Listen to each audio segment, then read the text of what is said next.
Sometimes the most powerful lessons about things like integrity, greed, and justice, they don't come from some dusty old textbook. They come from stories, folk tales passed down for generations. Today, we're going to dive into one of those stories, a tale about a sudden fortune, a baseless accusation, and a test of character that was so intense, it actually got the attention of the gods themselves. So just picture it. You're having a quiet family dinner, maybe the best one you've had all year, and suddenly, that shout shatters the peace. That's exactly where our story kicks off. No gentle intro, just a door being kicked in and an accusation that changes everything. Okay, so to get what's going on, we need to meet our main guy, Su-afu. Now, Su-afu is what you'd call a good man. Poor, sure, but incredibly hardworking and honest. His life's been a real struggle, right up until he found a jar of silver. And he's absolutely convinced it was left for him by his ancestors. It's a gift that has, well, changed everything for him and his family.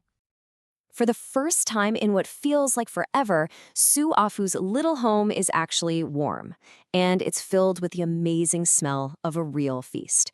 I'm talking a whole roast chicken, savory beef, good wine, the whole deal. This is the Weya, the big year-end banquet. But for this family, it's so much more than a tradition. It's a celebration of a brand new start, this incredible contrast to the cold and hunger they've known for so long. But you know how these stories go. Just as things are finally looking up, this beautiful, happy scene is about to be completely destroyed.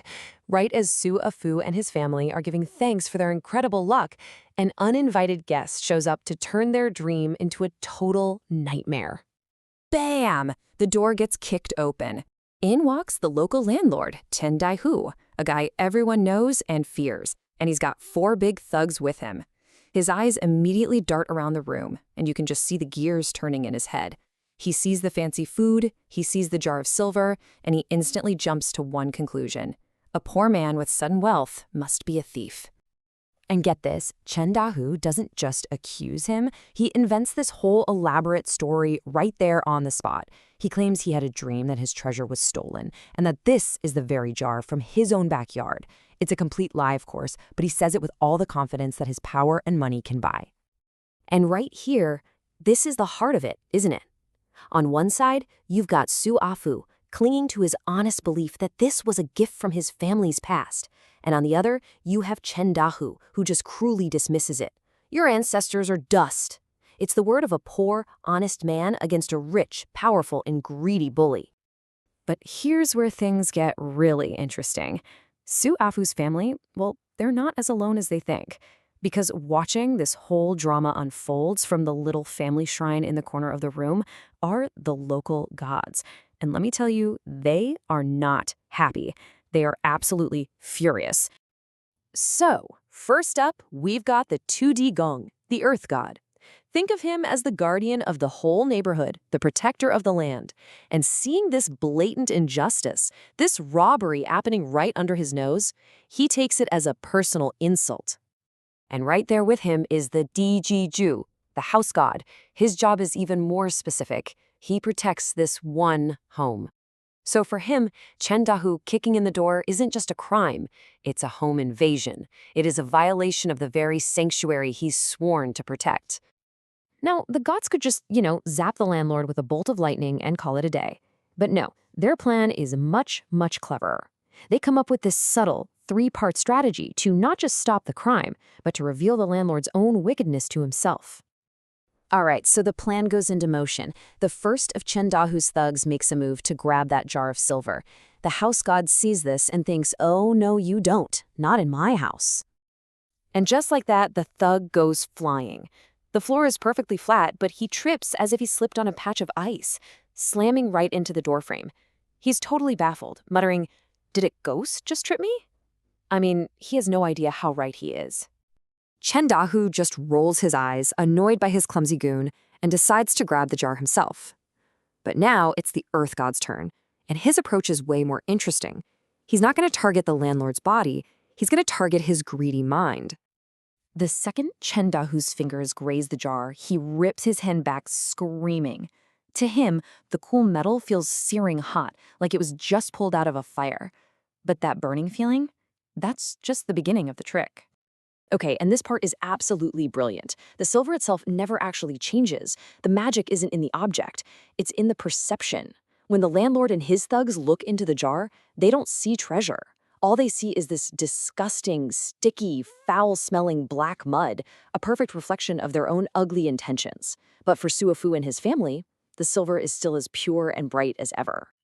And then, for the grand finale, the Earth Goddess calls up a sudden gust of wind that whips through the house. It's so strong, it actually snatches some papers out of a thug's pocket and drops them right at Suafu's feet. And what are they? Old, forged loan documents. Physical proof that Chen Dahu has been cheating people for years.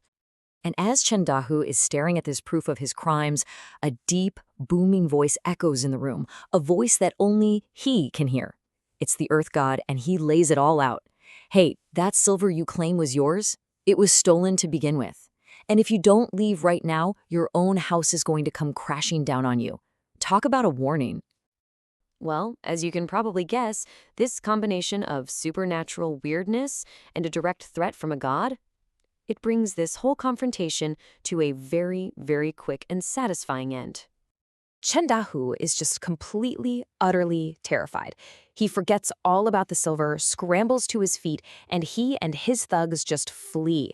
They run out of the house, tripping over each other in the snow, like the story says, frightened fat rats. In the sudden quiet, Suafu looks down at the forged papers, then over to the jar of silver, and then to the family shrine. And it all clicks. He understands what just happened. Overcome with gratitude, he and his family kneel, and he makes a vow. He's not just going to keep the money, he's going to use it to open a grain store, the Sincerity Store, so he can help his neighbors and make sure no one else has to suffer from the landlord's greed. So, what happens after this crazy Waya feast? Well, this one single night, this one big test of character ends up setting two completely different futures into motion. It really shows you the long-term consequences of integrity versus greed. And this table just lays it all out perfectly, doesn't it? Suafu keeps his promise. He opens a store, helps the community, and even helps rebuild the local temple. And what happens? He prospers, he earns everyone's respect, and his family is happy. Meanwhile, Chen Dahu becomes this timid, fearful man. His business falls apart, his money disappears, and he ends up totally isolated. One man's generosity builds a community, while the other's greed destroys his own life. In the end, this story is so much more than a tale about magic and gods, right? It's a timeless look at human character. It suggests that fortune, whether it's a jar of silver or something else, isn't just a gift, it's a test. And it kind of leaves us all with a pretty big question. It's one thing to have something, but what we do with it, well, that's everything.